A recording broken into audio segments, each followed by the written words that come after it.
Exodo Kapitulo 25. At ang Panginoon ay nagsalita kay Moises, na sinasabi, "Salitain mo sa mga anak ni Israel, na sila'y magdala sa akin ng isang handog, ang bawat tao na maganyak ang puso sa kagandahang loob ay kukunan ninyo ng handog sa akin. At ito ang handog na inyong kukunin sa kanila, ginto, at pilak, at tanso. At kayong bughaw, kulay ube, at pula, at lino at balahibo ng kambing. At mga balat ng lalaking tupa na tinina sa pula, at mga balat ng poka, at kahoy na akasiya. Langis sa ilawan, mga espesya sa langis na pangpahid, at sa mabangong pangsoob. Mga batong onyx, at mga batong pangkalupkop sa ephod, at sa pectoral. At kanilang ay gawa ako ng isang santuaryo, upang ako'y makatahan sa gitna nila. Ayon sa lahat ng aking ipinakita sa iyo, sa anyo ng tabernakulo at sa anyo ng lahat ng kasangkapan ni Yaon ay gayon ninyo gagawin. At sila'y gagawa ng isang kaban na kahoy na akasiya, na may 2 sikot kalahati ang haba ni Yaon, at may 1 sikot kalahati ang luwang ni Yaon, at may 1 sikot kalahati ang taas ni Yaon. At iyong babalutin ng tag-anes na ginto, sa loob at sa labas ay iyong babalutin, at igagawa mo sa ibabaw ng isang kornisa sa palibot. At ipagbububo mo ng 4 na argolyang ginto, at ipaglalagay mo sa 4 na paa ni Yaon, at 2 argolya ang mapapasa isang tagiliran ni Yaon, at 2 argolya sa kabilang tagiliran ni Yaon. At gagawa ka ng mga pangga na kahoy na akasiya at iyong babalutin ng ginto. At iyong isusuot ang mga pangga sa loob ng mga argolya, sa mga tagiliran ng kaban, upang mabuhat ang kaban. Ang mga pangga ay masusuot sa loob ng mga argolya ng kaban, hindi aalisin doon. At iyong isisilid sa kaban ang mga kinalalagdaan ng patoton na aking ibibigay sa iyo.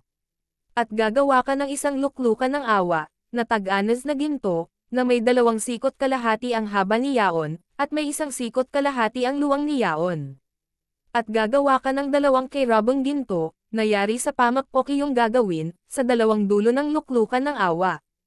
At gawin mo ang 1 kerubin sa isang dulo, at ang 1 kerubin sa kabilang dulo, kaputol ng luklukan ng awa, gagawin mo ang mga kerubin sa 2 dulo ni Yaon. At ibubuka ng mga kerubin ang kanilang pakpak na paitaas, na nilililiman ang luklukan ng awa, ng kanilang mga pakpak, na ang kanilang mukha ay nagkakaharap, sa dakong luklukan ng awa ihaharap ang mga mukha ng mga kerubin. At iyong ilalagay ang luklukan ng awa sa ibabaw ng kaban, at sa loob ng kaban, ay iyong ilalagay ang mga kinalalagdaan ng patoto, na aking ibibigay sa iyo. At di ay makikipagkita ako sa iyo, at makikipanayam sa iyo mula sa ibabaw ng luklukan ng awa, sa gitna ng 2 kerubin na nangasa ibabaw ng kaban ng patoto, tungkol sa lahat ng mga bagay na ibibigay ko sa iyong utos sa mga anak ni Israel. At gagawa ka ng isang dulang na kahoy na akasiya, na may 2 siko ang haba ni Yaon, at 1 siko ang luwang ni Yaon, at 1 sikot kalahati ang taas ni Yaon. At iyong babalutin ng tag-anes na ginto, at igagawa mo ng 1 kornisang ginto sa palibot.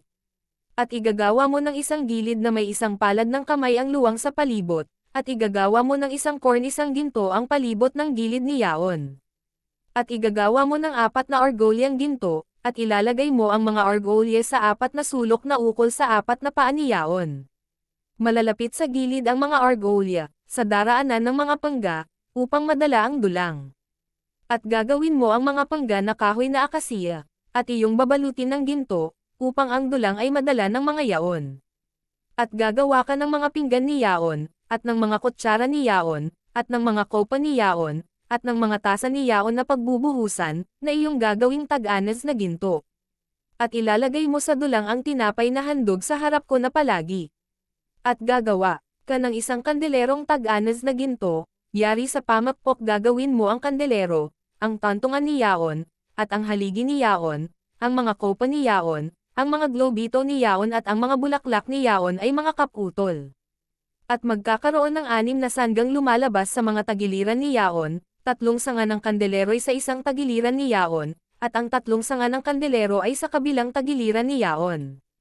At magkakaroon ng 3 kopang anyong bulaklak ng almendro sa isang sanga, 1 globito at 1 bulaklak, at 3 kopang anyong bulaklak ng almendro sa kabilang sanga, 1 globito at 1 bulaklak, at gayon sa 6 na sanggang lumalabas sa kandelero.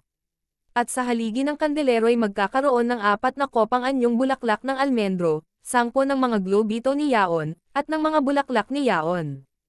At magkakaroon ng isang globito sa ilalim ng 2 sa mga sanga, at isang globito sa ilalim ng kabilang 2 sa mga sanga na kaputol ni Yaon, at isang globito sa ilalim ng 2 sanggang nalalabi ayon sa 6 na sanga na lumalabas sa kandelero.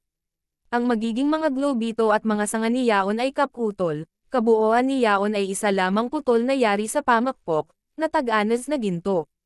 At igagawa mo ng kanyang mga ilawan, na 7, at kanilang sisindihan ang mga ilawan ni Yaon, upang lumiwanag sa dakong tapat ng kandelero. At ang magiging mga gunting at mga pinggan ni Yaon ay tag-anas na ginto. Isang talentong tag-anas na ginto gagawin, 10 ng lahat ng kasangkapang ito. At ingatan mo, na iyong gawin ayon sa anyo ng mga yaon na ipinakita sa iyo sa bundok.